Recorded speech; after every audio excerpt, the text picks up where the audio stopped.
Hey guys, I'm Randall Tharp. Congratulations. If you're watching this video, you probably bought one, in my opinion, one of the most innovative and finest reels ever made.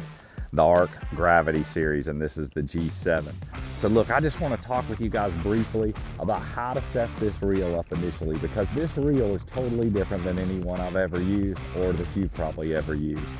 So I went over the braking system in a lot of videos at iCast, but what makes this unique is we have 20 settings on this dial.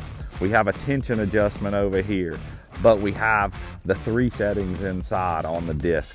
So when you get this reel, pop this thing open, just pull this lever out, down, like it's down now, and then just pull straight out and the side plate will come off.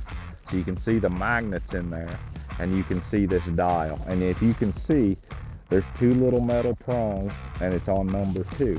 So the first thing I would recommend is just to turn this to number 3. So I don't know if you saw how easy that is to do, but you just spin the dial, 2,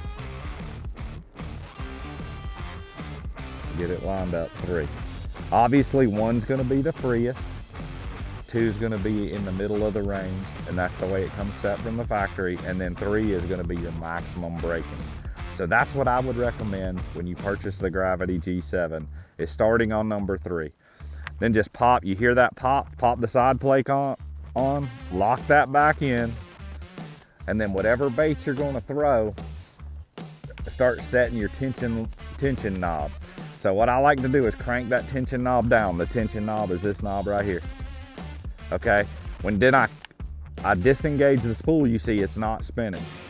So then I just start backing it off and you're gonna hear clicks. Click, click, click, click, click. Okay, there it starts to go. So you can see that freed it up, that tension knob. I'm gonna back it off even 3 or 4 more clicks.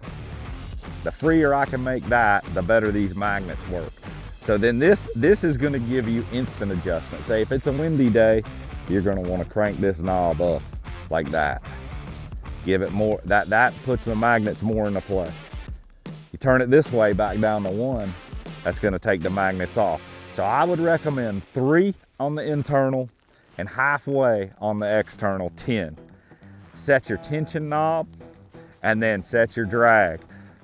You know, that's loosening it up, that's tightening it up, silky smooth. So that's a good starting point to set up your Gravity G7, regardless of the bait you're throwing. You know, if you're out for extreme casting distance, or if you're like a really good flipper and pitcher, you might want to free it up. I run it on 1 or 2 on internal settings for those techniques. And we'll get it more into that in other videos. You're gonna see Brandon Cobb, Wes Logan, Jonathan Kelly. You're gonna get some of those guys. And the unique thing is, one thing I've learned talking with them is all of us have different setups for different techniques. And I think that speaks for the quality of this reel and the braking system. It works in a lot of different situations with a lot of different techniques. But that's your basic setup for the Gravity G7. Dude, you guys have purchased a fine piece of equipment. I've been fishing with this thing longer than anybody, and every day I feel blessed to have this thing in my hand, dude. I hope you guys enjoy it too. Start with those settings though, and it'll make your fishing day way better. Let's get after it.